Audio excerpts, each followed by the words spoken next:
Neighborhood ratings have arrived in Upland, and this is a huge update. With Upland's slogan being Play, Earn, and Connect, these neighborhood ratings cover two important topics, those being connect and also you can earn. If you are a property owner in one of the top neighborhoods in Upland, you are able to earn additional yields on that property.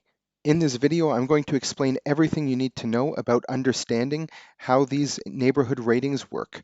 There are 5 different metrics that Upland has defined that will help to determine what the best neighborhoods are in the metaverse. And these metrics are used in 2 different competitions. The first competition is for the neighborhoods to compete against each other in order to earn boosted collection earnings as well as a one-time collection bonus. And all of the neighborhoods in the entire metaverse that have not spawned a collection, whether it be through this competition or by just being a collection defined by Upland during a city release, will be a part of this first competition.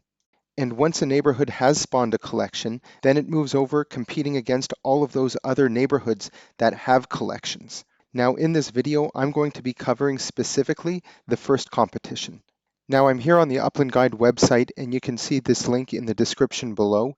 And here you can see the 5 different metrics that are used to measure the strength of a community of a specific neighborhood. Now for this video, I'm going to be using the neighborhood of Chelsea as an example. Chelsea is located in Manhattan, and you can see here that on April 20th, the date that I'm creating this video, Chelsea is ranked 3rd in all of Upland regarding the neighborhood ratings. At the end of every month, the top neighborhood on this list will be removed from this list, and it will become a standard collection. That means that players who own properties in that specific neighborhood will be able to spawn a collection and get a one-time collection bonus, as well as boosted earnings on anywhere from 2 to 4 properties that they own in that neighborhood. And that's dependent on the size of the neighborhood and how Upland will create that collection. And we can expect these collections to function similar to the existing collections that we have here. Now in the second competition, players are no longer competing to get a collection, they are competing to increase the boosted earnings. And the higher you're able to increase the earnings, you're able to graduate your neighborhood from, let's say, a standard collection to a limited, to exclusive, rare, and even an ultra rare collection. The first metric that we're going to talk about is average Spark hours allocated per property for building structures. Now, Spark is a super important resource, and if you don't know what it is, take a look at the link in the upper right-hand corner to learn more. 2 of the 5 metrics do deal with Spark, and it's really important in this game.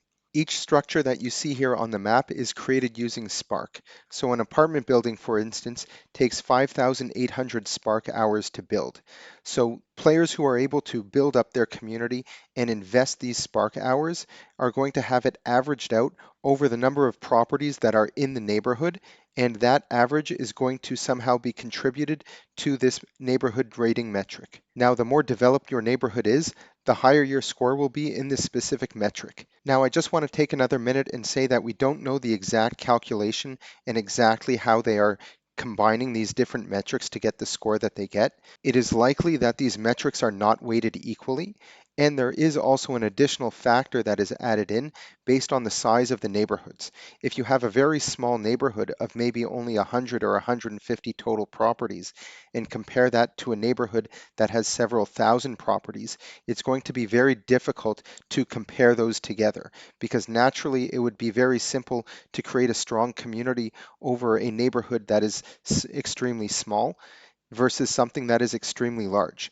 So Upland has implemented some sort of a factor in a way that they are able to compare the 2 different neighborhoods. Now, is it going to be perfect? Unlikely. And this is going to continue to evolve as new features get implemented that can affect the strength of a community. So I don't think that any of these metrics are completely set in stone, and this is just the very first iteration. So make sure to check back in this link in the description below as new features are added and potentially these metrics continue to update. The second metric we're looking at is the average number of residents with a designated Upland home address per property. Now, in my opinion, this is the most important metric. If you're trying to create a community, you want to have people that live there. There are players who own hundreds, if not thousands, of properties all across the metaverse, and you can set your Upland home to only one of those addresses at a time. And it's visible for everyone to see. If you go into a player's profile, you will be able to see if they have set an Upland home address. And anyone can go into my profile or anyone's profile, click on that property, and see exactly where that home is. Now, it's important to set a home because of voting rights. If you want to have a say of things that happen within your neighborhood, within the city, or within all of Upland, you are going to need to have an Upland home. Also, you're going to want to be able to communicate in a tight-knit group with all of the players who have set their home address in that neighborhood. And this is a feature that we can expect to see in the future with the chat that exists within Upland. A chat like this will be extremely helpful for everyone who's involved and committed to that community to figure out how to continue to grow it, develop it, and hopefully increase their neighborhood ratings. So this metric takes all of the number of players who have set their home address to this neighborhood, just like I did, and divide it by the total number of properties in the neighborhood. We can expect in the future that if I have several properties in this neighborhood like you can see here, I will be able to rent some of them out, maybe to someone who does want to live in this neighborhood, but maybe they can't afford to actually purchase the property. Now, Upland also has a home address leaderboard, so you can see which neighborhoods have the most players who have defined their home addresses there. And the link to this chart, which is updated regularly, can be found in the description below. Now, once you've set your home address, you are also able to download a profile picture, which includes your block explorer, the city, and the neighborhood. So this is something that you can use on other social media platforms, which is also pretty cool. If you have different block explorers, you can always interchange them and grab a new picture with a different color background. The third metric is the average number of MetaVentures per property. Upland is the entrepreneur's metaverse, and players are able to create their own businesses, like the one that I have here, which is Dale's Deluxe Drivers. Here I sell premium block explorers, and you can learn more about the shop by clicking this link over here. You can either find the shop on the map, or within the menu, there is a directory where you can go ahead and search in the shops for Dale. This shop and all of my future shops will all start with Dale for Dale the Llama. Now, whether it be selling block explorers, legits, having a factory, a showroom, maybe a speedway, a cafe in the future, and lots of other different types of meta ventures, having a high concentration of these different shops and opportunities for people to spend money and engage in the economy is a healthy sign of a strong community. And that's why this is another one of these metrics. So this metric takes into account all of the different types of meta ventures that are in this neighborhood and divides it by the total number of properties in the neighborhood. Metric number 4 is the average Spark hours allocated for map assets manufactured per property. Here you can see my neighbor actually has a pool on his front lawn, and this is a map asset. Map assets were formerly known as outdoor decor items, as things that you can add to your property to either enhance it visually or provide additional utility for it in a Layer 2 experience or game. If you want to learn more about what Layer 2 is, take a look at the link in the upper right-hand corner. These map assets are manufactured in factories using Spark, and for each item, there is a specific number of Spark hours that are allocated in order to manufacture it. Spark is somewhat like a construction worker regarding buildings and a factory worker when it comes to factories. So a factory worker might have to work, let's say, 40 hours in order to build this pool. And this 40 Spark hours, in addition to all of the other Spark hours for all of the other map assets that are on players' properties within this neighborhood, is all added up and divided by the total number of properties in the neighborhood.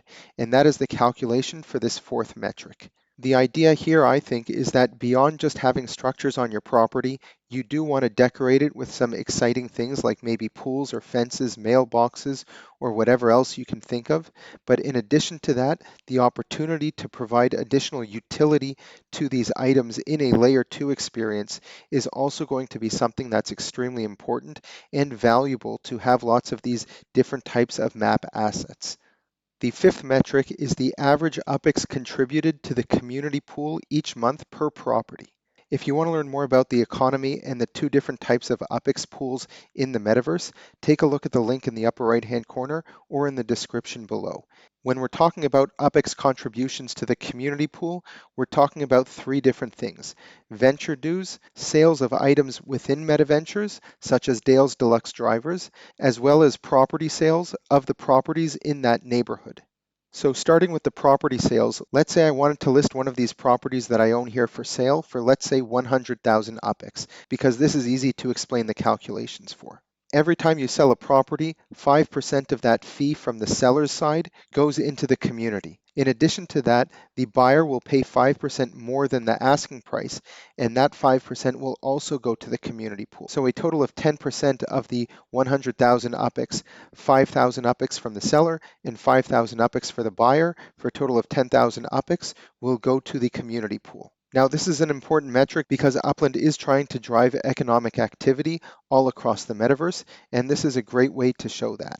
Now, regarding the MetaVentures, every time someone goes and purchases an item from the MetaVenture, you are paying 5% extra than the asking price. So if you're seeing here the $21 for this NYC 22 Meetup Block Explorer, as a buyer, you will pay the $21, but the listing price was only $20. This 5%, or $1 in this case, will be converted into UPEX, so $1 becomes 1,000 UPEX, and that will be contributed to the community pool. Now, the $20 listing price is also broken down, where I, as a shop operator, am earning commission based on other players who want to place their items in my shop. I have set my commission to the lowest possible, which is 2%. So that means on this $20 listing, I will earn 40 cents, and the seller of this item will earn $19.60. And venture dues are the fees that I, as a shop owner, have to pay in order to operate my store on a monthly basis. I'm going to have to pay an UPEX fee, which is a function of the median number of sales and the total number of Block Explorer shops that exist in this city, so that being Manhattan. And these venture dues are paid into the community pool.